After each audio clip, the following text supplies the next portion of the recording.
piedras. Durante largo tiempo la cantera estuvo totalmente cubierta por una capa de nieve y no se pudo hacer nada. Se progresó algo durante el periodo seco y frío que vino después, pero era una labor cruel y los animales no se sentían optimistas como la vez anterior. Siempre tenían frío y en muchas ocasiones, hambre. Únicamente Boxer y Clover jamás perdieron el ánimo. Squealer pronunció discursos magníficos referentes al orgullo del servicio prestado y la dignidad del trabajo, pero los otros animales encontraron más inspiración en la fuerza de Boxer y en su infalible grito, «Trabajaré más». En enero escaseó la comida. La ración de maíz fue reducida drásticamente y se anunció que, en compensación, se iba a otorgar una ración suplementaria de patatas. Pero luego se descubrió que la mayor parte de la cosecha de patatas se heló por no haber sido protegida suficientemente. Los tubérculos se habían ablandado y descolorido, y muy pocos eran comestibles. Durante días enteros los animales no tenían con qué alimentarse, excepto paja y remolacha. El espectro del hambre parecía mirarlos cara a cara. Era totalmente necesario ocultar eso al mundo exterior. Alentados por el derrumbamiento del molino, los seres humanos estaban inventando nuevas mentiras respecto a granja animal. Nuevamente se propagaba que todos los animales se estaban muriendo de hambre y enfermedades, que se peleaban continuamente entre sí y habían caído en el canibalismo y el infanticidio. Napoleón conocía bien las desastrosas consecuencias que acarrearía el descubrimiento de la verdadera situación alimenticia, y decidió utilizar al señor Wimpe para difundir una impresión contraria. Hasta entonces los animales tuvieron poco o ningún contacto con Wimpe en sus visitas semanales. Ahora, sin embargo, unas cuantas bestias seleccionadas, en su mayor parte ovejas, fueron instruidas para que comentaran casualmente, al alcance de su oído, que las raciones habían sido aumentadas. Además, Napoleón ordenó que se llenaran con arena hasta el tope los depósitos casi vacíos de los cobertizos y que luego fueran cubiertos con lo que aún quedaba de cereales y forrajes.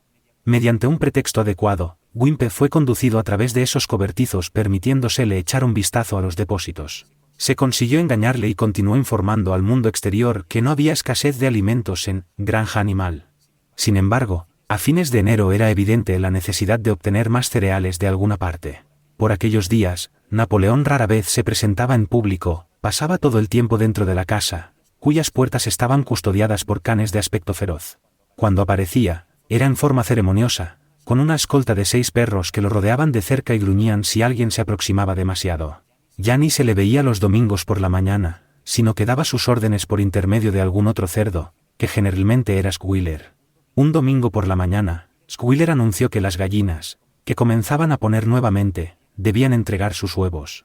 Napoleón había suscrito, por intermedio de Wimpe, un contrato de venta de 400 huevos semanales. El precio de estos alcanzaría para comprar suficiente cantidad de cereales y comida, permitiría que la granja pudiera subsistir hasta que llegara el verano y las condiciones mejorasen. Cuando las gallinas oyeron esto, levantaron un gran griterío. Habían sido advertidas con anterioridad de que sería necesario ese sacrificio, pero no creyeron que esta realidad llegara a ocurrir. Estaban preparando sus ponederos para empollar en primavera y protestaron expresando que quitarles los huevos era un crimen. Por primera vez desde la expulsión de Jones había algo que se asemejaba a una rebelión. Dirigidas por 3 gallinas jóvenes Black Minorca, las gallinas hicieron un decidido intento por frustrar los deseos de Napoleón. Su protesta fue volar hasta los montantes y poner allí sus huevos, que se hacían pedazos al chocar con el suelo. Napoleón actuó rápidamente y sin piedad. Ordenó que fueran suspendidas las raciones de las gallinas y decretó que cualquier animal que diera, aunque fuera un grano de maíz, a una gallina, sería castigado con la muerte. Los perros cuidaron de que las órdenes fueran cumplidas. Las gallinas resistieron durante 5 días, luego capitularon y volvieron a sus nidos. 9 gallinas murieron, entretanto. Sus cadáveres fueron enterrados en la huerta y se comunicó que habían muerto de coccidiosis. Wimpe no se enteró de este asunto y los huevos fueron debidamente entregados. El furgón del tendero acudía semanalmente a la granja para llevárselos. Durante todo este tiempo no hubo señales de Snowball. Se rumoreaba que estaba oculto en una de las granjas vecinas, Foxwood o Pinchfield. Napoleón mantenía mejores relaciones que antes con los otros granjeros.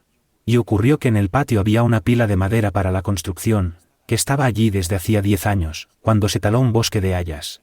Estaba bien mantenida y Wimpe aconsejó a Napoleón que la vendiera. Tanto el señor Pilkington como el señor Frederick se mostraban ansiosos por comprarla.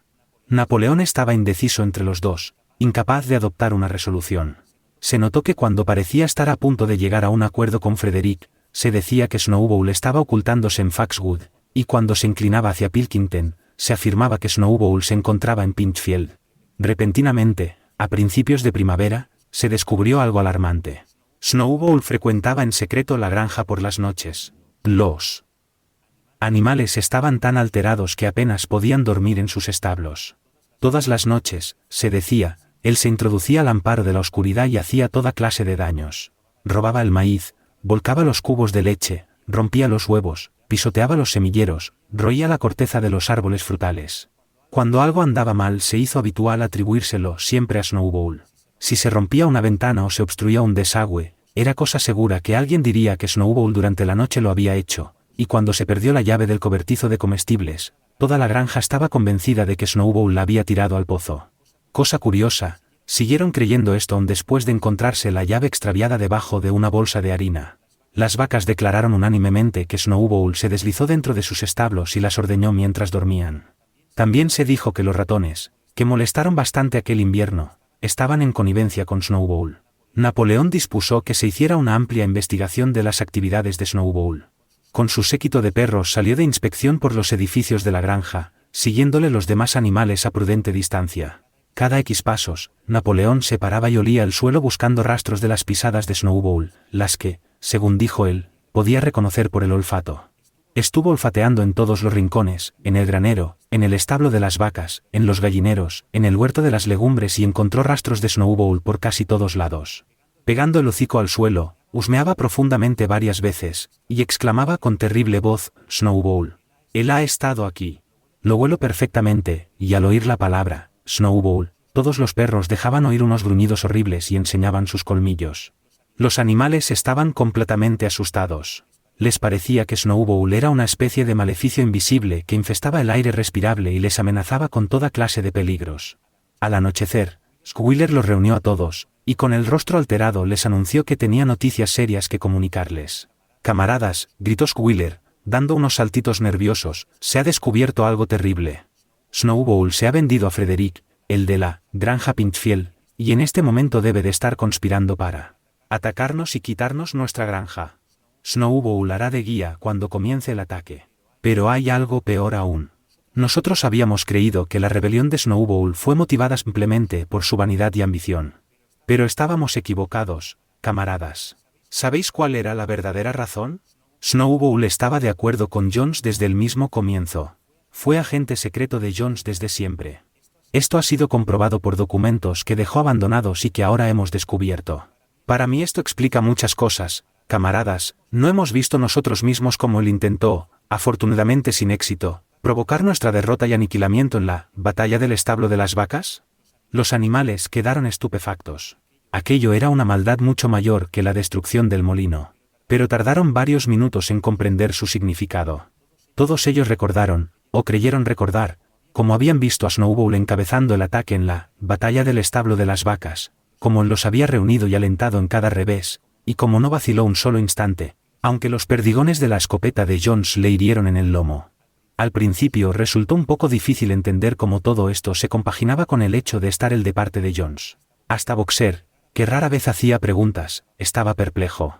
Se acostó, acomodó sus patas delanteras debajo de su pecho, cerró los ojos, y con gran esfuerzo logró hilvanar sus pensamientos. «Yo no creo eso», dijo. «Snowball peleó valientemente en la batalla del establo de las vacas. Yo mismo lo vi. ¿Acaso no le otorgamos inmediatamente después el héroe animal de primer grado? Ese fue nuestro error, camarada. Porque ahora sabemos, figura todo escrito en los documentos secretos que hemos encontrado, que en realidad, él nos arrastraba hacia nuestra perdición. Pero estaba herido», alegó Boxer. «Todos lo vimos sangrando. Eso era parte del acuerdo», gritó Squealer. «El tiro de Jones solamente lo rozó. Yo os podría demostrar esto, que está escrito de su puño y letra, si vosotros pudierais leerlo. El plan era que Snowball, en el momento crítico, diera la señal para la fuga dejando el campo en poder del enemigo. Y casi lo consigue, diré más, camaradas, lo hubiera logrado no ser por nuestro heroico líder, el camarada Napoleón. ¿Recordáis cómo, en el momento preciso que Jones y sus hombres llegaron al patio, Snowball repentinamente se volvió y huyó, y muchos animales lo siguieron? Y recordáis también que justamente en ese momento, cuando cundía el pánico y parecía que estaba todo perdido, El camarada Napoleón saltó hacia adelante al grito de «¡Muera la humanidad!» y hundió sus dientes en la pierna de Jones. «Seguramente no habéis olvidado esto, camaradas», exclamó Schuyler. Como Schuyler describió la escena tan gráficamente, a los animales les pareció recordarlo. De cualquier modo, sabían que en el momento crítico de la batalla, Snowball se había vuelto para huir. Pero Boxer aún estaba algo indeciso. «Yo no creo que Snowball fuera un traidor al principio», dijo finalmente. «Lo que haya hecho desde entonces es distinto. Pero yo creo que en la batalla del establo de las vacas, él fue un buen camarada. Nuestro líder, el camarada Napoleón», anunció Schuyler, hablando lentamente y con firmeza, «ha manifestado categóricamente, camaradas, que Snowball fue agente de Jones desde el mismo comienzo de todo y en cualquier caso, desde mucho antes de que se pensara siquiera en la rebelión». «Ah, eso es distinto», gritó Boxer. «Si el camarada Napoleón lo dice, debe ser así. Ese es el verdadero espíritu, camarada», gritó Schuyler, pero se notó que lanzó a Boxer una torva mirada con sus relampagueantes ojillos. Se volvió para irse, luego se detuvo y agregó en forma impresionante: «Yo le advierto a todo animal de esta granja que tenga los ojos bien abiertos, porque tenemos motivos para creer que algunos agentes secretos de Snowball están entre nosotros y al acecho en este momento». 4 días después, al atardecer, Napoleón ordenó a los animales que se congregaran en el patio. Cuando estuvieron todos reunidos, Napoleón salió de la casa, luciendo sus 2 medallas, porque recientemente se había nombrado el mismo, héroe animal de primer grado, y héroe animal de segundo grado, con sus 9 enormes perros brincando alrededor y emitiendo gruñidos que produjeron escalofríos a los demás animales. Todos ellos se recogieron silenciosamente en sus lugares, pareciendo saber de antemano que iban a ocurrir cosas terribles. Napoleón se quedó observando severamente a su auditorio, luego emitió un gruñido agudo. Inmediatamente los perros saltaron hacia adelante, agarraron a 4 de los cerdos por las orejas y los arrastraron, atemorizados y chillando de dolor hasta los pies de Napoleón. Las orejas de los cerdos estaban sangrando, los perros habían probado sangre y por unos instantes parecían enloquecidos. Ante el asombro de todos, 3 de ellos se abalanzaron sobre Boxer. Este los vio venir y estiró su enorme casco, paró a uno en el aire y lo sujetó contra el suelo. El perro chilló pidiendo misericordia y los otros huyeron con el rabo entre las piernas. Boxer miró a Napoleón para saber si debía continuar aplastando al perro hasta matarlo o si debía soltarlo. Napoleón pareció cambiar de semblante y le ordenó bruscamente que soltara al perro, a lo cual Boxer levantó su pata y el can huyó maltrecho y gimiendo. Pronto cesó el tumulto. Los 4 cerdos esperaban temblando y con la culpabilidad escrita en cada surco de sus rostros. Napoleón les exigió que confesaran sus crímenes. Eran los mismos 4 cerdos que habían protestado cuando Napoleón abolió las reuniones de los domingos. Sin otra exigencia, confesaron que estuvieron en contacto clandestinamente con Snowball desde su expulsión, colaboraron con él en la destrucción del molino y convinieron en entregar la granja animal al señor Frederick. Agregaron que Snowball había admitido, confidencialmente, que él era agente secreto del señor Jones desde muchos años atrás. Cuando terminaron su confesión, los perros, sin perder tiempo, les desgarraron las gargantas, y entretanto, Napoleón con voz terrible, preguntó si algún otro animal tenía algo que confesar. Las 3 gallinas, que fueron las cabecillas del conato de rebelión a causa de los huevos, se adelantaron y declararon que Snowball se les había aparecido en sueños incitándolas a desobedecer las órdenes de Napoleón. También ellas fueron destrozadas. Luego un ganso se adelantó y confesó que había ocultado 6 espigas de maíz durante la cosecha del año anterior y que se las había comido por la noche. Luego una oveja admitió que hizo aguas en el bebedero, instigada a hacerlo, según dijo, por Snowball y otras. 2 ovejas confesaron que asesinaron a un viejo carnero, muy adicto a Napoleón, persiguiéndole alrededor de una fogata cuando tosía. Todos ellos fueron ejecutados allí mismo. Y así continuó la serie de confesiones y ejecuciones hasta que una pila de cadáveres yacía a los pies de Napoleón y el aire estaba impregnado con el olor de la sangre, olor que era desconocido desde la expulsión de Jones. Cuando terminó esto, los animales restantes, exceptuando los cerdos y los perros, se alejaron juntos. Estaban estremecidos y consternados. No sabían qué era más espantoso, si la traición de los animales que se conjuraron con Snowball o la cruel represión que acababan de presenciar. Antaño hubo muchas veces escenas de matanzas igualmente terribles, pero a todos les parecía mucho peor la de ahora, por haber sucedido entre ellos mismos. Desde que Jones había abandonado la granja, ningún animal mató a otro animal, ni siquiera una rata. Llegaron a la pequeña loma donde estaba el molino semiconstruido, de común acuerdo, se recostaron todos, como si se agruparan para calentarse, Clover, Muriel, Benjamín, las vacas, las ovejas y toda una bandada de gansos y gallinas, todos, en verdad, exceptuando la gata, que había desaparecido repentinamente, poco antes de que Napoleón ordenara a los animales que se reunieran. Durante algún tiempo nadie habló. Únicamente Boxer permanecía de pie batiendo su larga cola negra contra sus costados y emitiendo de cuando en cuando un pequeño relincho de extrañeza. Finalmente dijo: «No comprendo. Yo no hubiera creído que tales cosas pudieran ocurrir en nuestra granja. Eso se debe seguramente a algún defecto nuestro. La solución, como yo la veo, es trabajar más. Desde ahora me levantaré una hora más temprano todas las mañanas». Y se alejó con su trote pesado en dirección a la cantera. Una vez allí juntó 2 carretadas de piedras y tiró de ellas hasta el molino, antes de acostarse. Los animales se acurrucaron alrededor de Clover, sin hablar. La loma donde estaban acostados les ofrecía una amplia perspectiva a través de la campiña. La mayor parte de granja animal estaba a la vista, la larga pradera, que se extendía hasta la carretera, el campo de heno, el bebedero, los campos arados donde crecía el trigo nuevo, tupido y verde, y los techos rojos de los edificios de la granja, con el humo elevándose en espiral de sus chimeneas. Era un claro atardecer primaveral. El pasto y los cercados florecientes estaban dorados por los rayos del sol poniente. Nunca les había parecido la granja, y con cierta sorpresa se acordaron de que era su propia granja, y que cada pulgada era de su propiedad, un lugar tan codiciado.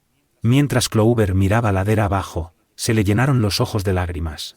Si ella pudiera expresar sus pensamientos, hubiera sido para decir que a eso no era a lo que aspiraban cuando emprendieron, años atrás, el derrocamiento de la raza humana. Aquellas escenas de terror y matanza no eran lo que ellos soñaron aquella noche cuando el viejo mayor, por primera vez, los incitó a rebelarse.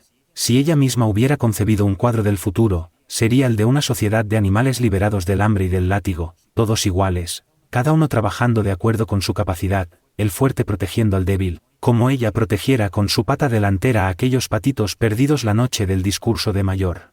En su lugar, ella no sabía por qué, habían llegado a un estado tal en el que nadie se atrevía a decir lo que pensaba, en el que perros feroces y gruñones merodeaban por doquier y donde uno tenía que ver cómo sus camaradas eran despedazados después de confesarse autores de crímenes horribles. No había intención de rebeldía o desobediencia en su mente. Ella sabía que, aun tal y como se presentaban las cosas, estaban mucho mejor que en los días de Jones y que, ante todo, era necesario evitar el regreso de los seres humanos. Sucediera lo que sucediera, permanecería leal, trabajaría duro, cumpliría las órdenes que le dieran y aceptaría las directrices de Napoleón. Pero aún así, no era eso lo que ella y los demás animales anhelaran ni para lo que trabajaran tanto. No fue por eso por lo que construyeron el molino, e hicieron frente a las balas de Jones. Tales eran sus pensamientos, aunque le faltaban palabras para expresarlos. Al final, presintiendo que tal vez sería un sucedáneo para las palabras que ella no podía encontrar, empezó a cantar, Bestias de Inglaterra. Los demás animales a su alrededor la imitaron y la cantaron 3 veces, melodiosamente, aunque de forma lenta y fúnebre como nunca lo hicieran. Apenas habían terminado de repetirla por 3ª vez cuando se acercó Squealer, acompañado de 2 perros, con el aire de quien tiene algo importante que decir. Anunció que por un decreto especial del camarada Napoleón se había abolido el canto de Bestias de Inglaterra. Desde ese momento quedaba prohibido cantar dicha canción. Los animales quedaron asombrados. «¿Por qué?», gritó Muriel. «Ya no hace falta, camarada», dijo Squealer secamente. «Bestias de Inglaterra» fue el canto de la rebelión. Pero la rebelión ya ha terminado. La ejecución de los traidores, esta tarde, fue el acto final. El enemigo, tanto exterior como interior, ha sido vencido. En Bestias de Inglaterra, nosotros expresamos nuestras ansias por una sociedad mejor en el futuro. Pero esa sociedad ya ha sido establecida. Realmente esta canción ya no tiene objeto. Aunque estaban asustados, algunos de los animales hubieran protestado, pero en aquel momento las ovejas comenzaron su acostumbrado balido de 4 patas sí, 2 pies no, que duró varios minutos y puso fin a la discusión. Y de esta forma no se escuchó más Bestias de Inglaterra. En su lugar Minimus, el poeta, había compuesto otra canción que comenzaba así: granja animal, nunca por mí tendrás ningún mal. Y esto se cantó todos los domingos por la mañana después de izarse la bandera. Pero, por algún motivo, a los animales les pareció que ni la letra ni la música estaban a la altura de Bestias de Inglaterra. 8 días después, cuando ya había desaparecido el terror producido por las ejecuciones, algunos animales recordaron, o creyeron recordar, que el 6º mandamiento decretaba: ningún animal matará a otro animal. Y aunque nadie quiso mencionarlo al oído de los cerdos o de los perros, se tenía la sensación de que las matanzas que habían tenido lugar no concordaban con aquello. Clover pidió a Benjamín que le leyera el sexto mandamiento, y cuando Benjamín, como de costumbre, dijo que se negaba a entrometerse en esos asuntos, se fue en busca de Muriel. Muriel le leyó el mandamiento. Decía así: ningún animal matará a otro animal sin motivo. Por una razón u otra, las dos últimas palabras se les habían ido de la memoria a los animales. Pero comprobaron que el mandamiento no fue violado, porque, evidentemente, hubo motivo sobrado para matar a los traidores que se coaligaron con Snowball. Durante este año los animales trabajaron aún más duramente que el año anterior. Reconstruir el molino, con paredes 2 veces más gruesas que antes, y concluirlo para una fecha determinada, además del trabajo diario de la granja, era una tarea tremenda. A veces les parecía que trabajaban más y no comían mejor que en la época de Jones. Los domingos por la mañana Squealer, sujetando un papel largo con una pata, les leía largas listas de cifras, demostrando que la producción de toda clase de víveres había aumentado en un 200%, 300% o 500%, según el caso. Los animales no vieron motivo para no creerle, especialmente porque no podían recordar con claridad cómo eran las cosas antes de la rebelión. Aún así, preferían a veces tener menos cifras y más comida. Todas las órdenes eran emitidas por intermedio de Squealer o cualquiera de los otros cerdos. A Napoleón no se le veía en público, todo lo más, una vez por quincena. Cuando aparecía lo hacía acompañado, no solamente por su comitiva de perros, sino también por un gallo negro que marchaba delante y actuaba como una especie de heraldo, dejando oír un sonoro cacareo antes de que hablara Napoleón. Hasta en la casa, se decía, Napoleón ocupaba aposentos separados de los demás. Comía solo, con 2 perros para servirlo, y siempre utilizaba la vajilla que había estado en la vitrina de cristal de la sala. También se anunció que la escopeta sería disparada todos los años en el cumpleaños de Napoleón, igual que en los otros 2 aniversarios. Napoleón no era ya mencionado simplemente como Napoleón. Se le nombraba siempre en forma ceremoniosa como nuestro líder, camarada Napoleón, y a los cerdos les gustaba inventar para él títulos como padre de todos los animales, terror de la humanidad, protector del rebaño de ovejas, amigo de los patitos, y otros por el estilo. En sus discursos, Squealer hablaba con lágrimas en los ojos, respecto a la sabiduría de Napoleón, la bondad de su corazón y el profundo amor que sentía por todos los animales en todas partes, y especialmente por las desdichadas bestias que aún vivían en la ignorancia y la esclavitud en otras granjas. Se había hecho habitual atribuir a Napoleón toda proeza afortunada y todo golpe de suerte. A menudo se oía que una gallina le decía a otra, bajo la dirección de nuestro líder, camarada Napoleón, yo he puesto 5 huevos en 6 días, o 2 vacas. Mientras saboreaban el agua del bebedero, solían exclamar, gracias a nuestro líder, camarada Napoleón, qué rico sabor tiene esta agua. El sentimiento general de la granja estaba bien expresado en un poema titulado, Camarada Napoleón, escrito por Minimus y que decía así: amigo de los desheredados, fuente de bienestar, señor de la pitanza, que mi alma enciendes cuando afortunado contemplo tu firme y segura mirada, cual sol que deslumbra al cielo. Oh, camarada Napoleón, donador señero de todo lo que tus criaturas aman. Sus barrigas llenas y limpia paja para yacer. Todas las bestias grandes o pequeñas, dormir en paz en sus establos anhelan bajo tu mirada protectora.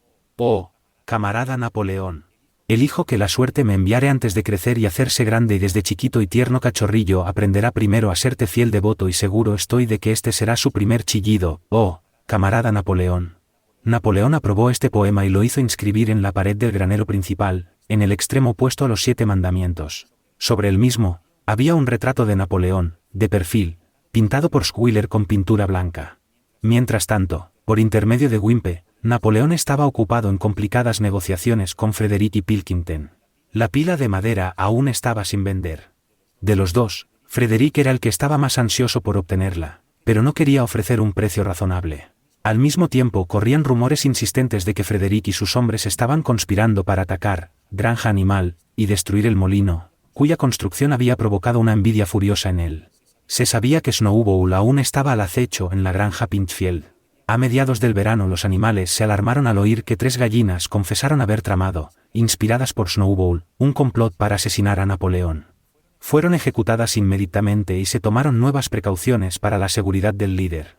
4 perros cuidaban su cama durante la noche, uno en cada esquina, y un joven cerdo llamado Pinkay fue designado para probar todos sus alimentos antes de que el líder los comiera, por temor a que estuvieran envenenados.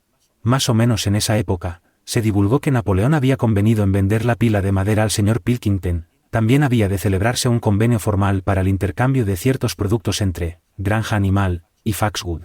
Las relaciones entre Napoleón y Pilkington, aunque conducidas únicamente por intermedio de Wimpe, eran casi amistosas.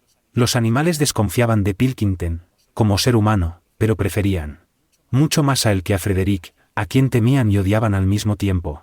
Cuando estaba finalizando el verano y la construcción del molino llegaba a su término, los rumores de un inminente ataque a traición iban en aumento. Frederick, se decía, tenía intención de traer contra ellos a 20 hombres, todos armados con escopetas, y ya había sobornado a los magistrados y a la policía para que, en caso de que pudiera obtener los títulos de propiedad de Granja Animal, aquellos no indagaran. Además, se filtraban de Pinchfield algunas historias terribles respecto a las crueldades de que hacía objeto Frederick a los animales. Había azotado hasta la muerte a un caballo, mataba de hambre a sus vacas, había acabado con un perro arrojándolo dentro de un horno, se divertía de noche con riñas de gallos, atándoles pedazos de hojas de afeitar a los espolones. La sangre le servía de rabia a los animales cuando se enteraron de las cosas que se hacía a sus camaradas, y, algunas veces, clamaron para que se les permitiera salir y atacar en masa a la Granja Pinchfield, echar a los seres humanos y liberar a los animales. Pero Schuyler les aconsejó que evitaran los actos precipitados y que confiaran en la estrategia de Napoleón. Sin embargo, el resentimiento contra Frederick continuó en aumento. Un domingo por la mañana Napoleón se presentó en el granero y explicó que en ningún momento había tenido intención de vender la pila de madera a Frederick. Él consideraba incompatible con su dignidad tener trato con bribones de esa calaña. A las palomas, que aún eran enviadas para difundir noticias referentes a la rebelión, les fue prohibido pisar Foxwood y también fueron forzadas a abandonar su lema anterior de «muerte a la humanidad», reemplazándolo por «muerte a Frederick». A fines de verano fue puesta al descubierto una nueva intriga de Snowball. Los campos de trigo estaban llenos de malezas y se descubrió que, en una de sus visitas nocturnas, Snowball mezcló semillas de cardos con las semillas de trigo. Un ganso, cómplice del complot, había confesado su culpa a Schuyler y se suicidó inmediatamente ingiriendo unas hierbas tóxicas. Los animales se enteraron también de que Snowball nunca había, como muchos de ellos habían creído hasta entonces, recibido la orden de héroe animal de primer grado. Era simplemente una leyenda difundida poco tiempo después de la batalla del establo de las vacas, por Snowball mismo. Lejos de ser condecorado, fue censurado por demostrar cobardía en la batalla. Una vez más, algunos animales escucharon esto con cierta perplejidad, pero Schuyler logró convencerlos de que sus recuerdos estaban equivocados. En el otoño, mediante un tremendo y agotador esfuerzo, porque la cosecha tuvo que realizarse casi al mismo tiempo, se concluyó el molino de viento. Aún faltaba instalar la maquinaria y Wimpe negociaba su compra todavía, pero la construcción estaba terminada. A despecho de todas las dificultades, a pesar de la inexperiencia, de herramientas primitivas, de la mala suerte y de la traición de Snowball, el trabajo había sido terminado puntualmente en el día fijado. Muy cansados pero orgullosos, los animales daban vueltas y más vueltas alrededor de su obra maestra, que a su juicio aparecía aún más hermosa que cuando fuera levantada por primera vez. Además, el espesor de las paredes era el doble de lo que había sido antes. Únicamente con explosivos sería posible derrumbarlo esta vez. Y cuando recordaban cómo trabajaron, el desaliento que habían superado y el cambio que produciría en sus vidas cuando las aspas estuvieran girando y las dinamos funcionando, cuando pensaban en todo esto, el cansancio desaparecía y brincaban alrededor del molino, profiriendo gritos de triunfo. Napoleón mismo, acompañado por sus perros y su gallo, se acercó para inspeccionar el trabajo terminado, personalmente felicitó a los animales por su proeza y anunció que el molino sería llamado Molino Napoleón. 2 días después los animales fueron citados para una reunión especial en el granero. Quedaron estupefactos cuando Napoleón les anunció que había vendido la pila de madera a Frederick. Los carros de Frederick comenzarían a llevársela. Durante todo el periodo de su aparente amistad con Pilkington, Napoleón en realidad había estado secretamente de acuerdo con Frederick. Todas las relaciones con Foxwood fueron cortadas mientras se enviaban mensajes insultantes a Pilkington. A las palomas se les comunicó que debían evitar la Granja Pinchfield, y que modificaran su lema de «Muera Frederick» por «Muera Pilkington». Al mismo tiempo, Napoleón aseguró a los animales que los rumores de un ataque a Granja Animal eran completamente falsos y que las noticias respecto a las crueldades de Frederick con sus animales habían sido enormemente exageradas. Todos esos rumores probablemente habían sido propagados por Snowball y sus agentes. Ahora se descubría que Snowball no estaba escondido en la Granja Pinchfield y que, en realidad, en su vida había estado allí. Residía en Foxwood, con un lujo extraordinario, según decían, y al parecer, Había sido un protegido de Pilkington durante muchos años. Los cerdos estaban asombrados por la astucia de Napoleón. Mediante su aparente amistad con Pilkington forzó a Frederick a aumentar su precio en 12 libras. Pero la superioridad de la mente de Napoleón, dijo Schuyler, fue demostrada por el hecho de que no se fió de nadie, ni siquiera de Frederick. Este había querido abonar la madera con algo que se llama cheque, el cual, al parecer, era un pedazo de papel con la promesa de pagar la cantidad escrita en el mismo. Pero Napoleón fue demasiado listo para él. Había exigido el pago en billetes auténticos de 5 libras, que debían abonarse antes de retirar la madera. Frederick pagó y el importe abonado alcanzaba justamente para comprar la maquinaria necesaria para el molino de viento. Mientras tanto, la madera era llevada a toda prisa. Cuando ya había sido totalmente retirada, se efectuó otra reunión especial en el granero para que los animales pudieran contemplar los billetes de banco de Frederick.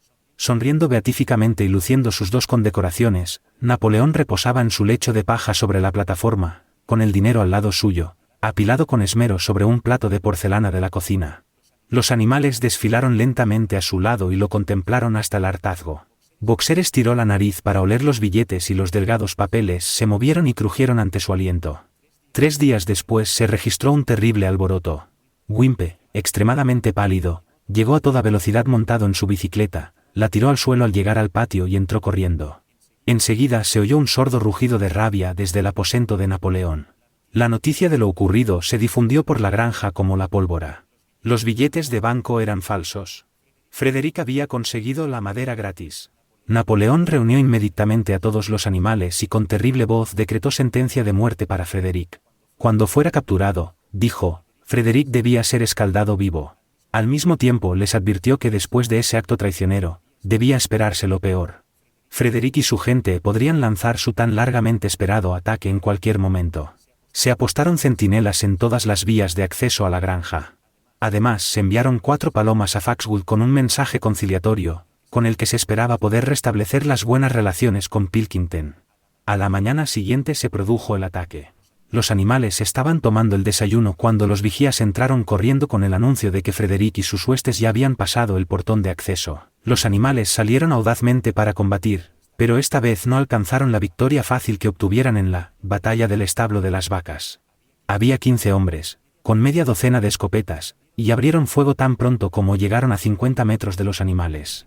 Estos no pudieron hacer frente a las terribles explosiones con sus hirvientes perdigones, y a pesar de los esfuerzos de Napoleón y Boxer por reagruparlos, pronto fueron rechazados. Unos cuantos de ellos estaban heridos. Se refugiaron en los edificios de la granja y espiaron cautelosamente por las rendijas y los agujeros en los nudos de la madera. Toda la pradera grande, incluyendo el molino de viento, estaba en manos del enemigo. Por el momento hasta Napoleón estaba sin saber qué hacer. Paseaba de acá para allá sin decir palabra, su cola rígida y contrayéndose nerviosamente. Se lanzaban miradas ávidas en dirección a Foxwood. Si Pilkington y su gente los ayudaran, aún podrían salir bien. Pero en ese momento las 4 palomas que habían sido enviadas el día anterior volvieron, portando una de ellas un trozo de papel de Pilkington. Sobre el mismo figuraban escritas con lápiz las siguientes palabras: se lo tiene merecido. Mientras tanto, Frederick y sus hombres se detuvieron junto al molino. Los animales los observaron, y un murmullo de angustia brotó de sus labios. 2 de los hombres esgrimían una palanca de hierro y un martillo. Iban a tirar abajo el molino de viento. «Imposible», gritó Napoleón. «Hemos construido las paredes demasiado gruesas para eso. No las podrán tirar abajo ni en una semana. Valor, camaradas». Pero Benjamín estaba observando con insistencia los movimientos de los hombres. Los que manejaban el martillo y la palanca de hierro estaban abriendo un agujero cerca de la base del molino. Lentamente, y con un aire casi divertido, Benjamín agitó su largo hocico. «Ya me parecía», dijo. «¿No ven lo que están haciendo? Enseguida van a llenar de pólvora ese agujero». Los animales esperaban aterrorizados. Era imposible aventurarse fuera del refugio de los edificios. Después de varios minutos los hombres fueron vistos corriendo en todas direcciones. Luego se oyó un estruendo ensordecedor. Las palomas se arremolinaron en el aire y todos los animales, exceptuando a Napoleón, se tiraron al suelo boca abajo y escondieron sus caras. Cuando se incorporaron nuevamente, una enorme nube de humo negro flotaba en el lugar donde estuviera el molino de viento. Lentamente la brisa la alejó. El molino de viento había dejado de existir.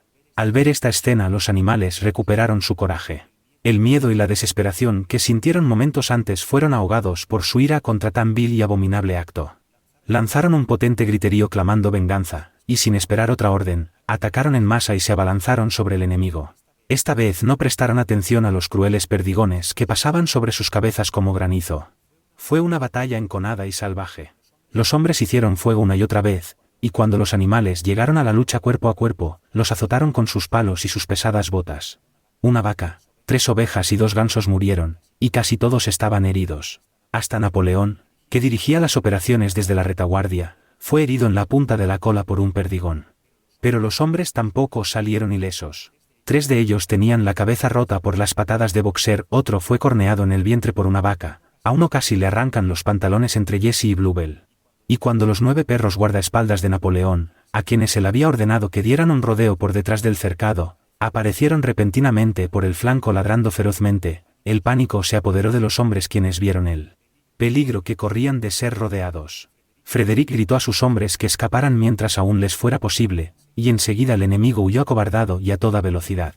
Los animales los persiguieron hasta el final del campo y lograron darles las últimas patadas, cuando a toda velocidad cruzaban la cerca de espino. Habían vencido, pero estaban maltrechos y sangrantes. Lentamente y renqueando volvieron hacia la granja. El espectáculo de los camaradas muertos que yacían sobre la hierba hizo llorar a algunos. Y durante un rato se detuvieron desconsolados y en silencio en el lugar donde antes estuviera el molino. Sí, ya no estaba, hasta el último rastro de su labor había desaparecido. Hasta los cimientos estaban parcialmente destruidos. Y para reconstruirlo no podrían esta vez, como antes, utilizar las piedras derruidas. Hasta ellas desaparecieron. La fuerza de la explosión las arrojó a cientos de metros de distancia. Era como si el molino nunca hubiera existido. Cuando se aproximaron a la granja, Squealer, que inexplicablemente estuvo ausente durante la pelea, vino saltando hacia ellos, meneando la cola y rebosante de alegría. Y los animales oyeron, procediendo de los edificios de la granja, el solemne estampido de una escopeta. ¿A qué se debe ese disparo?, preguntó Boxer. Para celebrar nuestra victoria, gritó Squealer. ¿Qué victoria?, exclamó Boxer. Sus rodillas estaban sangrando, había perdido una herradura, tenía rajado un casco y una docena de perdigones incrustados en una pata trasera. ¿Qué victoria, camarada? ¿No hemos arrojado al enemigo de nuestro suelo, el suelo sagrado de Granja Animal? Pero han destruido el molino. Y nosotros hemos trabajado durante 2 años para construirlo. ¿Qué importa? Construiremos otro molino. Construiremos 6 molinos si queremos. No apreciáis, camaradas, la importancia de lo que hemos hecho. El enemigo estaba ocupando este suelo que pisamos. Y ahora, gracias a la dirección del camarada Napoleón, hemos reconquistado cada pulgada del mismo. Entonces, ¿hemos recuperado nuevamente lo que teníamos antes?, preguntó Boxer. Esa es nuestra victoria, agregó Squealer. Entraron renqueando en el patio. Los perdigones incrustados en la pata de Boxer le quemaban dolorosamente. Veía ante sí la pesada labor de reconstruir el molino desde los cimientos, y en su imaginación, se preparaba para la tarea. Pero por primera vez se le ocurrió que él tenía 11 años de edad y que tal vez sus grandes músculos ya no fueran lo que habían sido antes. Pero cuando los animales vieron flamear la bandera verde y sintieron disparar nuevamente la escopeta, 7 veces fue disparada en total, y escucharon el discurso que pronunció Napoleón, felicitándolos por su conducta, les pareció que, después de todo, habían conseguido una gran victoria. Los muertos en la batalla recibieron un entierro solemne. Boxer y Clover tiraron del carro que sirvió de coche fúnebre y Napoleón mismo encabezó la comitiva. Durante 2 días enteros se efectuaron festejos. Hubo canciones, discursos y más disparos de escopeta y se hizo un obsequio especial de una manzana para cada animal, con 2 onzas de maíz para cada ave y 3 bizcochos para cada perro. Se anunció que la batalla sería llamada del Molino y que Napoleón había creado una nueva condecoración, la Orden del Estandarte Verde, que él se otorgó a sí mismo. En el regocijo general, se olvidó el infortunado incidente de los billetes de banco. Unos días después, los cerdos hallaron una caja de whisky en el sótano de la casa. Había sido pasado por alto cuando se ocupó el edificio. Aquella noche se oyeron desde la casa canciones en alta voz, donde, para sorpresa de todos, se entremezclaban los acordes de Bestias de Inglaterra. A eso de las 9:30, Napoleón, luciendo un viejo bombín del señor Jones, fue visto salir por la puerta trasera, galopar alrededor del patio y entrar nuevamente. Pero, por la mañana, reinaba un silencio profundo en la casa. Ni un cerdo se movía. Eran casi las 9 cuando Squealer hizo su aparición, caminando lenta y torpemente, sus ojos opacos, su cola colgando flácidamente y con el aspecto de estar seriamente enfermo. Reunió a los animales y les dijo que tenía que comunicarles malas noticias. El camarada Napoleón se estaba muriendo. Muestras de dolor se elevaron en un grito al unísono. Se colocó paja en todas las entradas de la casa y los animales caminaban de puntillas. Con lágrimas en los ojos, se preguntaban unos a otros qué harían si perdieran a su líder. Se difundió el rumor de que Snowball, a pesar de todo, había logrado introducir veneno en la comida de Napoleón. A las 11 salió Squealer para hacer otro anuncio. Como último acto suyo sobre la tierra, el camarada Napoleón emitía un solemne mandato: la acción de beber alcohol sería castigada con la muerte. Al anochecer, sin embargo, Napoleón parecía estar algo mejor y a la mañana siguiente Squealer pudo decirles que se hallaba en vías de franco restablecimiento. Esa misma noche Napoleón estaba en pie y al otro día se supo que había ordenado a Wimpe que comprara en Willingdon algunos folletos sobre la fermentación y destilación de bebidas. Una semana después Napoleón ordenó que fuera arado el campo detrás de la huerta, destinada como lugar de esparcimiento para animales retirados del trabajo. Se dijo que el campo estaba agotado y era necesario cultivarlo de nuevo, pero pronto se supo que Napoleón tenía intención de sembrarlo con cebada. Más o menos por esa época ocurrió un raro incidente que casi nadie fue capaz de entender. Una noche, a eso de las 12, se oyó un fuerte estrépito en el patio, y los animales salieron corriendo. Era una noche clara, de luna. Al pie de la pared del granero principal, donde figuraban inscritos los 7 mandamientos, se encontraba una escalera rota en 2 pedazos. Squealer, momentáneamente aturdido, estaba tendido en el suelo y muy cerca estaban una linterna, un pincel y un tarro volcado de pintura blanca. Los perros formaron inmediatamente un círculo alrededor de Squealer, y lo escoltaron de vuelta a la casa, en cuanto pudo caminar. Ninguno de los animales lograba entender lo que significaba eso, excepto el viejo Benjamín, que movía el hocico con aire enterado, aparentando comprender, pero sin decir nada.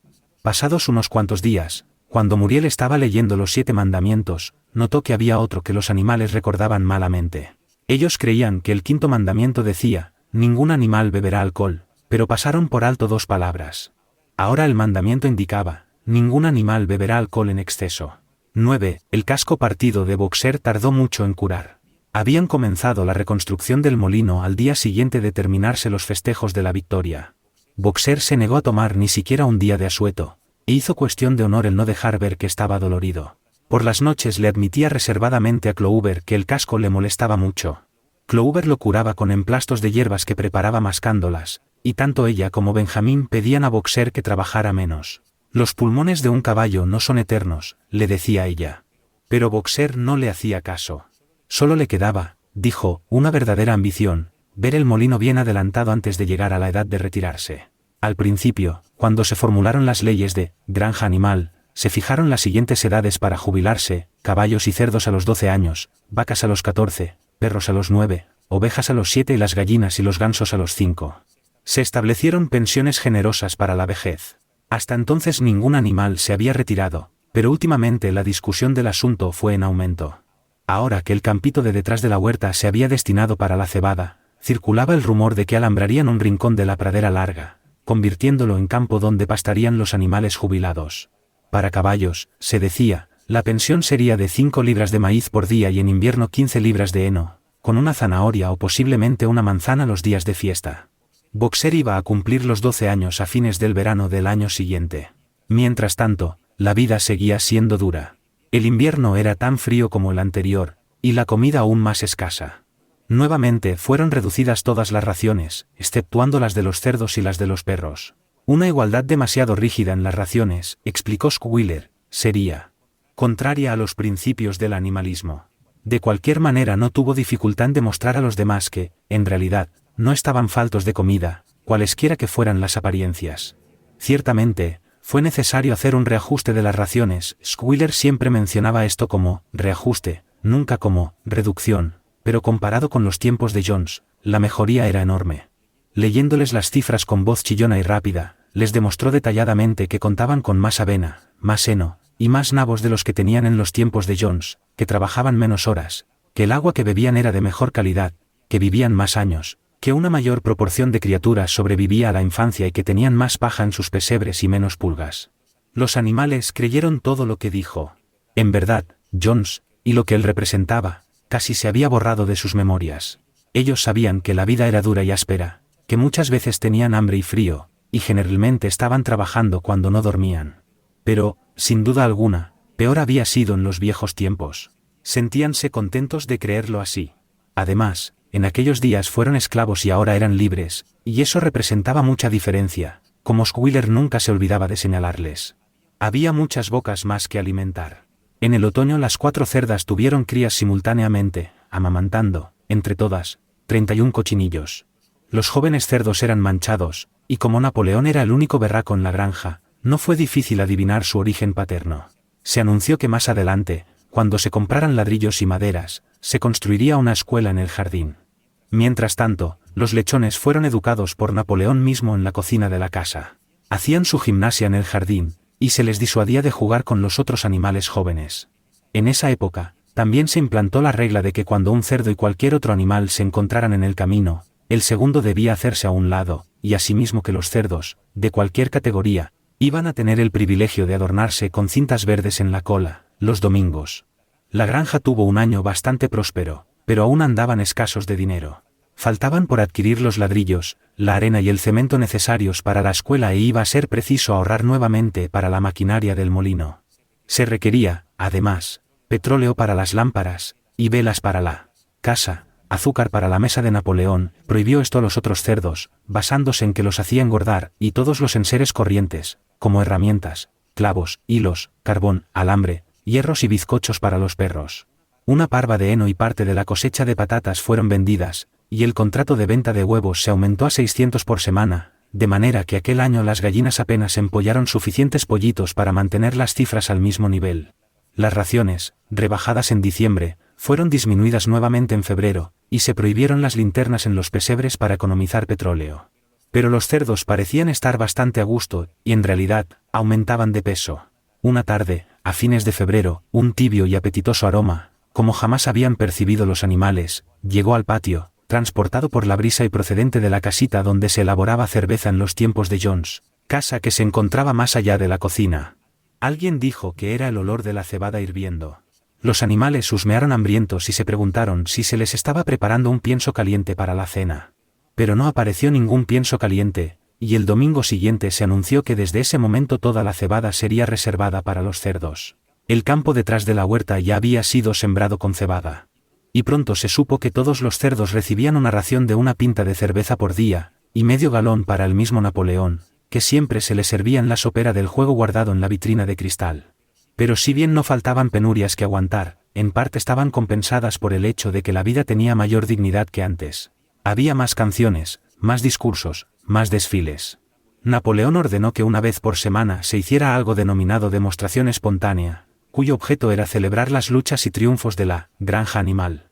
A la hora indicada, los animales abandonaban sus tareas y desfilaban por los límites de la granja en formación militar, con los cerdos a la cabeza, luego los caballos, las vacas, las ovejas y después las aves.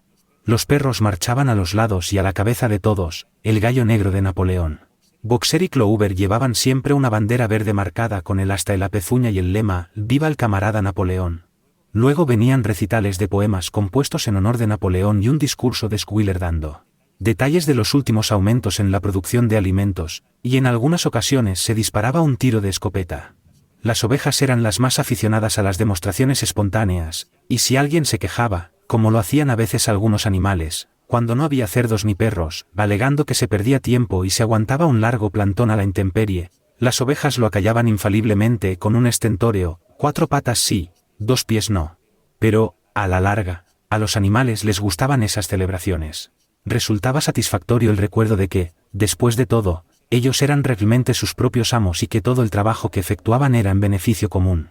Y así, con las canciones, los desfiles, las listas de cifras de Squealer, el tronar de la escopeta, el cacareo del gallo y el flamear de la bandera, podían olvidar por algún tiempo que sus barrigas estaban poco menos ya que vacías.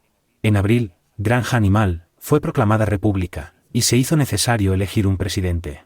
Había un solo candidato, Napoleón, que resultó elegido por unanimidad.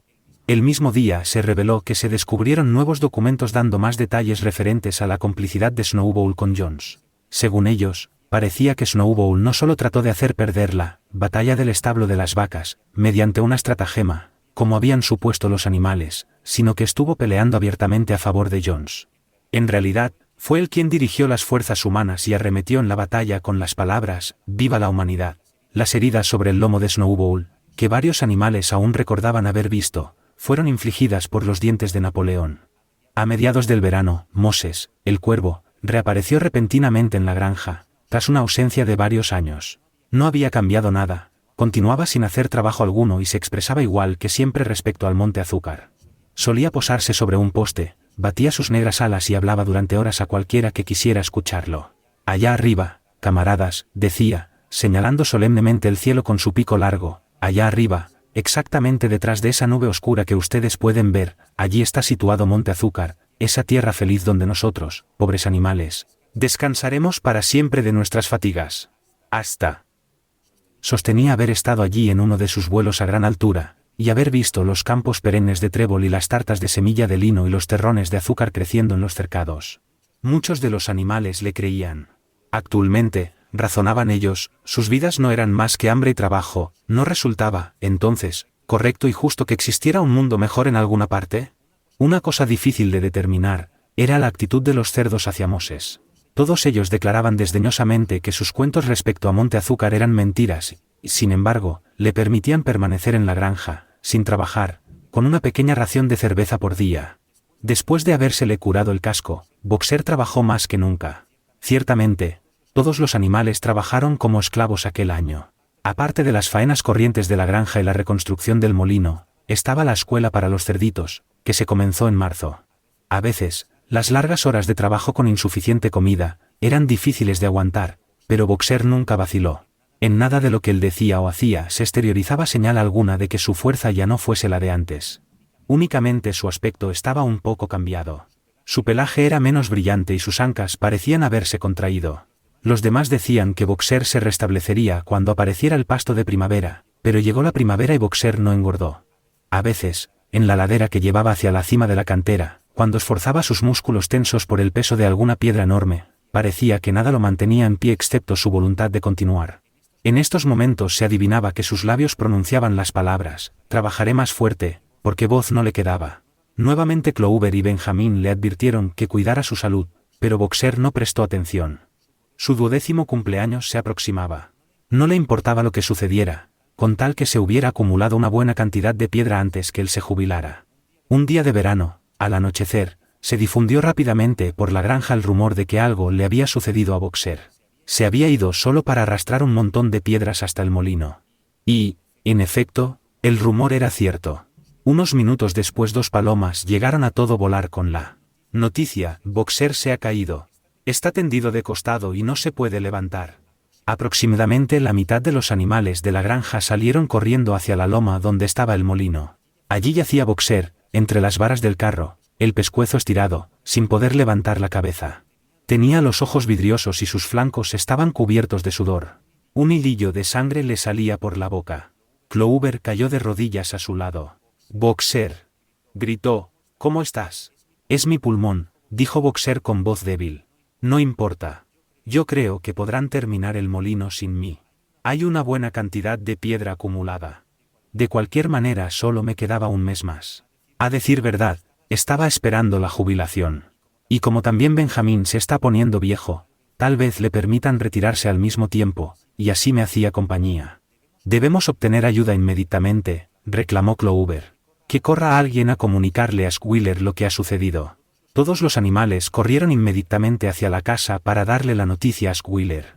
Solamente se quedaron Clover y Benjamín, que se acostó al lado de Boxer, y sin decir palabra, espantaba las moscas con su larga cola. Al cuarto de hora apareció Squealer, alarmado y lleno de interés. Dijo que el camarada Napoleón, enterado con la mayor aflicción de esta desgracia que había sufrido uno de los más leales trabajadores de la granja, estaba realizando gestiones para enviar a Boxer a un hospital de Willingdon para su tratamiento. Los animales se sintieron un poco intranquilos al oír esto. Exceptuando a Mally y Snowball, ningún otro animal había salido jamás de la granja, y no les agradaba la idea de dejar a su camarada enfermo en manos de seres humanos. Sin embargo, Squealer los convenció fácilmente de que el veterinario de Willingdon podía tratar el caso de Boxer más satisfactoriamente que en la granja. Y media hora después, cuando Boxer se repuso un poco, lo levantaron trabajosamente, y así logró volver renqueando hasta su establo donde Clover y Benjamín le habían preparado rápidamente una muy amplia y confortable cama de paja. Durante los 2 días siguientes, Boxer permaneció en su establo. Los cerdos habían enviado una botella grande del medicamento rosado que encontraron en el botiquín del cuarto de baño, y Clover se lo administraba a Boxer 2 veces al día después de las comidas. Por las tardes permanecía en la cuadra conversando con él, mientras Benjamín le espantaba las moscas.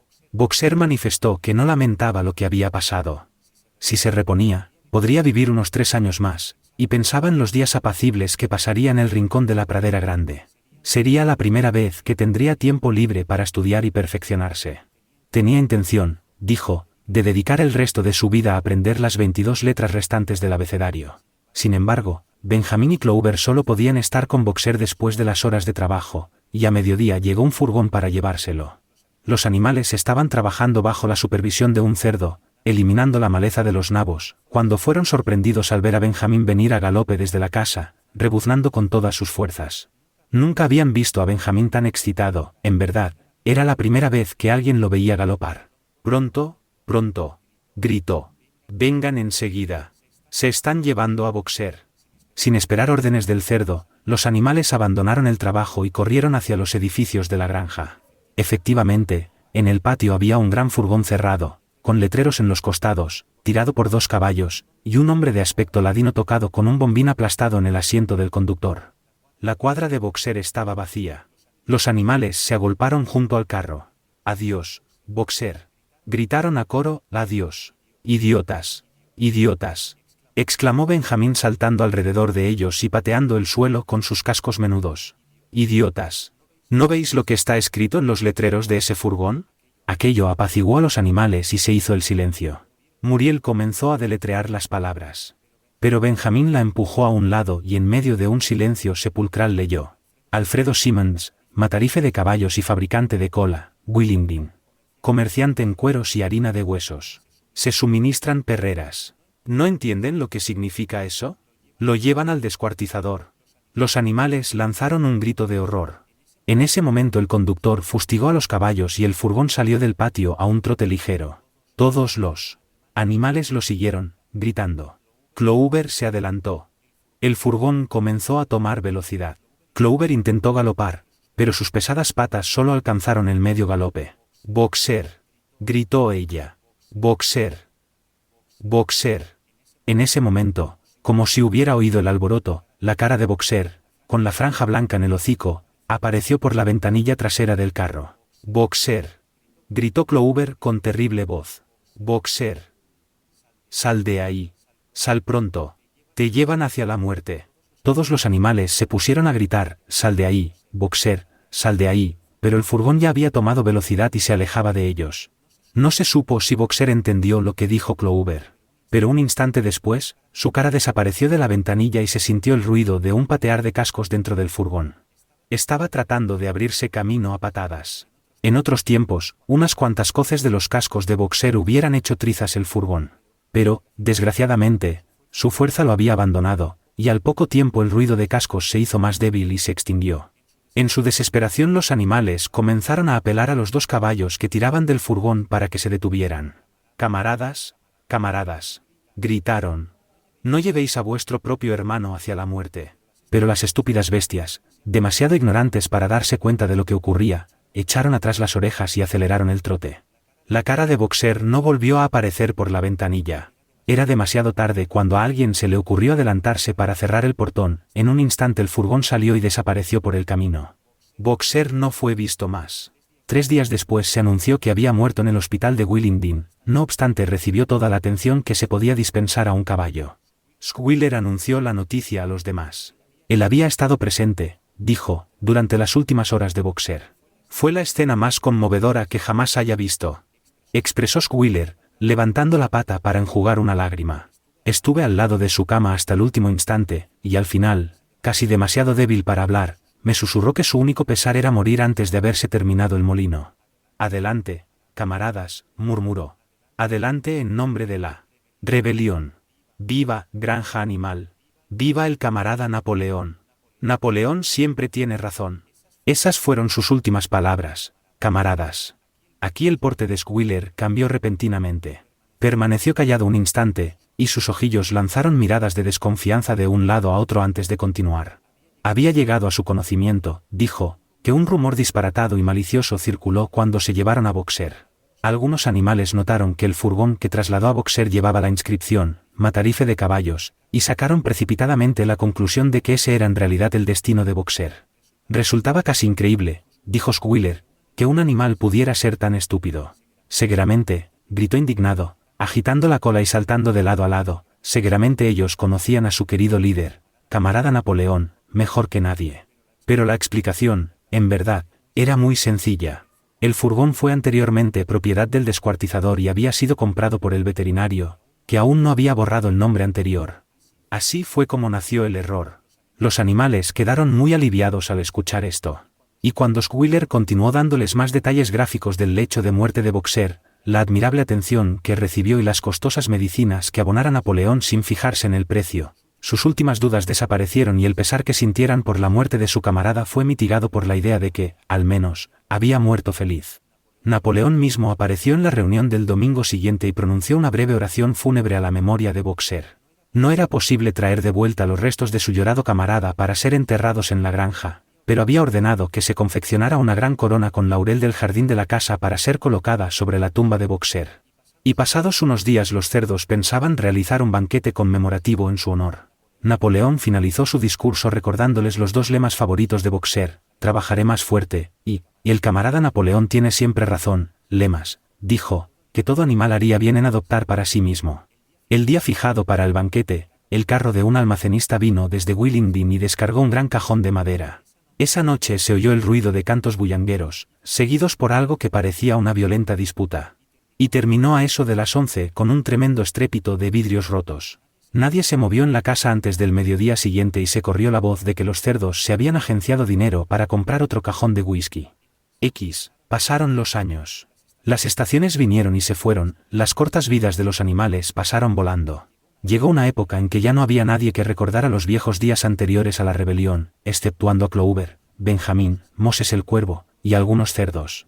Muriel había muerto, Bluebell, Jesse y Pincher habían muerto. Jones también murió, falleció en un hogar para borrachos en otra parte del país. Snowball fue olvidado. Boxer lo había sido, asimismo, excepto por los pocos que lo habían tratado. Clover era ya una yegua vieja y gorda, con articulaciones endurecidas y ojos legañosos. Ya hacía 2 años que había cumplido la edad del retiro, pero en realidad ningún animal se había jubilado. Hacía tiempo que no se hablaba de reservar un rincón del campo de pasto para animales jubilados. Napoleón era ya un cerdo maduro de unos 150 kilos. Squealer estaba tan gordo que tenía dificultad para ver más allá de sus narices. Únicamente el viejo Benjamín estaba más o menos igual que siempre, exceptuando que el hocico lo tenía más canoso, desde la muerte de Boxer, estaba más malhumorado y taciturno que nunca. Había muchos más animales que antes en la granja, aunque el aumento no era tan grande como se esperara en los primeros años. Nacieron muchos animales para quienes la rebelión era una tradición casi olvidada, transmitida verbalmente, y otros, que habían sido adquiridos, jamás oyeron hablar de semejante cosa antes de su llegada. La granja poseía ahora 3 caballos, además de Clover. Eran bestias de prestancia, trabajadores de buena voluntad y excelentes camaradas, pero muy estúpidos.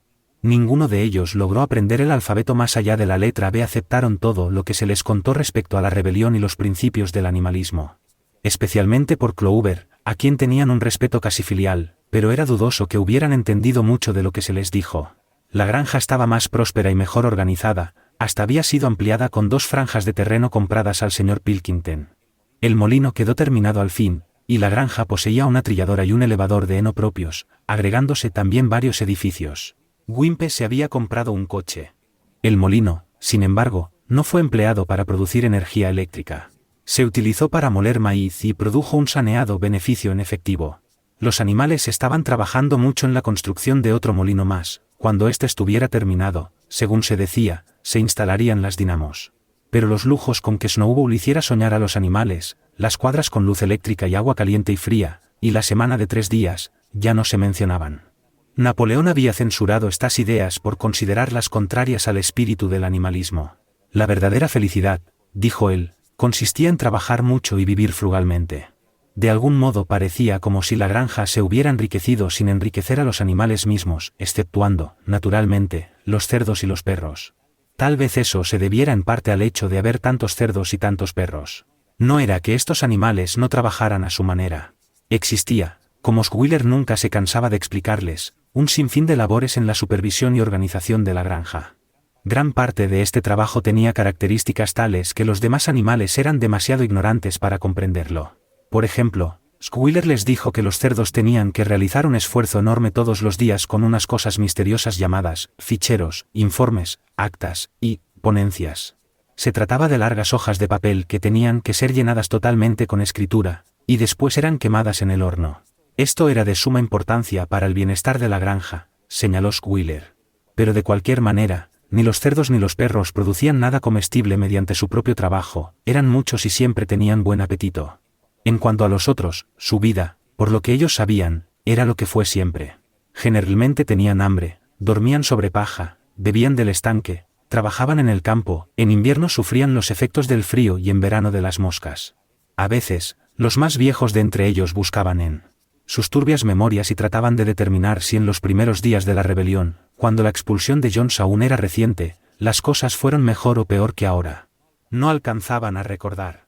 No había con qué comparar su vida presente, no tenían en qué basarse exceptuando las listas de cifras de Squealer que, invariablemente, demostraban que todo mejoraba más y más. Los animales no encontraron solución al problema, de cualquier forma, tenían ahora poco tiempo para cavilar sobre estas cosas. Únicamente el viejo Benjamín manifestaba recordar cada detalle de su larga vida y saber que las cosas nunca fueron, ni podrían ser, mucho mejor o mucho peor. El hambre, la opresión y el desengaño eran, así dijo él, la ley inalterable de la vida. Y, sin embargo, los animales nunca abandonaron sus esperanzas. Más aún, jamás perdieron, ni por un instante, su sentido del honor y el privilegio de ser miembros de Granja Animal. Todavía era la única granja en todo el condado, en toda Inglaterra, poseída y gobernada por animales. Ninguno, ni el más joven, ni siquiera los recién llegados, traídos desde granjas a 10 o 20 millas de distancia, dejaron de maravillarse por ello. Y cuando sentían tronar la escopeta y veían la bandera verde ondeando al tope del mástil, sus corazones se hinchaban de inextinguible orgullo, y la conversación siempre giraba en torno a los heroicos días de antaño, la expulsión de Jones, la inscripción de los 7 mandamientos, las grandes batallas en que los invasores humanos fueron derrotados. Ninguno de los viejos ensueños había sido abandonado. La república de los animales que mayor pronosticara, cuando los campos verdes de Inglaterra no fueran hollados por pies humanos, era todavía su aspiración. Algún día llegaría, tal vez no fuera pronto, quizá no sucediera durante la existencia de la actual generación de animales, pero vendría. Hasta la melodía de Bestias de Inglaterra era seguramente tarareada a escondidas aquí o allá. De cualquier manera, era un hecho que todos los animales de la granja la conocían, aunque ninguno se hubiera atrevido a cantarla en voz alta. Podría ser que sus vidas fueran penosas y que no todas sus esperanzas se vieran cumplidas, pero tenían conciencia de no ser como otros animales. Si pasaban hambre, no lo era por alimentar a tiranos como los seres humanos. Si trabajaban mucho, al menos lo hacían para ellos mismos. Ninguno caminaba sobre 2 pies. Ninguno llamaba a otro amo. Todos los animales eran iguales. Un día, a principios de verano, Squealer ordenó a las ovejas que lo siguieran, y las condujo hacia una parcela de tierra no cultivada en el otro extremo de la granja, cubierta por retoños de abedul. Las ovejas pasaron todo el día allí comiendo hojas bajo la supervisión de Squealer. Al anochecer él volvió a la casa, pero, como hacía calor, les dijo a las ovejas que se quedaran donde estaban. Y allí permanecieron toda la semana, sin ser vistas por los demás animales durante ese tiempo. Squealer estaba con ellas durante la mayor parte del día. Dijo que les estaba enseñando una nueva canción, para lo cual se necesitaba aislamiento. Una tarde tranquila, al poco tiempo de haber vuelto las ovejas de su retiro, los animales ya habían terminado de trabajar y regresaban hacia los edificios de la granja. Se oyó desde el patio el relincho aterrado de un caballo. Alarmados, los animales se detuvieron bruscamente. Era la voz de Clover. Relinchó de nuevo y todos se lanzaron al galope entrando precipitadamente en el patio. Entonces contemplaron lo que Clover había visto. Era un cerdo, caminando sobre sus patas traseras. Sí, era Squealer. Un poco torpemente, como si no estuviera totalmente acostumbrado a sostener su gran volumen en aquella posición, pero con perfecto equilibrio, estaba paseándose por el patio. Y poco después, por la puerta de la casa apareció una larga fila de tocinos, todos caminando sobre sus patas traseras.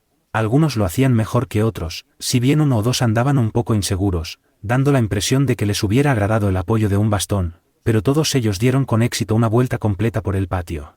Finalmente se oyó un tremendo ladrido de los perros y un agudo cacareo del gallo negro, y apareció Napoleón en persona, erguido majestuosamente, lanzando miradas arrogantes hacia uno y otro lado y con los perros brincando alrededor. Llevaba un látigo en la mano. Se produjo un silencio de muerte. Asombrados, aterrorizados, acurrucados unos contra otros, los animales observaban la larga fila de cerdos marchando lentamente alrededor del patio. Era como si el mundo se hubiera vuelto del revés. Llegó un momento en que pasó la primera impresión, y a pesar de todo, a pesar de su terror a los perros y de la costumbre, adquirida durante muchos años, de nunca quejarse, nunca criticar, estaba a punto de saltar alguna palabra de protesta. Pero en ese preciso instante, como obedeciendo a una señal, todas las ovejas estallaron en un tremendo balido: 4 patas sí, 2 patas mejor. 4 patas sí, 2 patas mejor. 4 patas sí, 2 patas mejor. El cántico siguió durante 5 minutos sin parar. Y cuando las ovejas callaron, la oportunidad para protestar había pasado, pues los cerdos entraron nuevamente en la casa. Benjamín sintió que un hocico le rozaba el hombro. Se volvió. Era Clover. Sus viejos ojos parecían más apagados que nunca. Sin decir nada, le tiró suavemente de la crin y lo llevó hasta el extremo del granero principal, donde estaban inscritos los 7 mandamientos. Durante 1 minuto o 2 estuvieron mirando la pared alquitranada con sus blancas letras. La vista me está fallando, dijo ella finalmente. Ni aun cuando era joven podía leer lo que estaba ahí escrito. Pero me parece que esa pared está cambiada. ¿Están igual que antes los 7 mandamientos, Benjamín? Por primera vez Benjamín consintió en romper la costumbre y leyó lo que estaba escrito en el muro. Allí no había nada excepto un solo mandamiento. Este decía: todos los animales son iguales, pero algunos animales son más iguales que otros. Después de eso no les resultó extraño que al día siguiente los cerdos que estaban supervisando el trabajo de la granja, llevaran todos un látigo en la mano. No les pareció raro enterarse de que los cerdos se habían comprado una radio, estaban gestionando la instalación de un teléfono y se habían suscrito a John Bull, Tidbits y al Daily Mirror.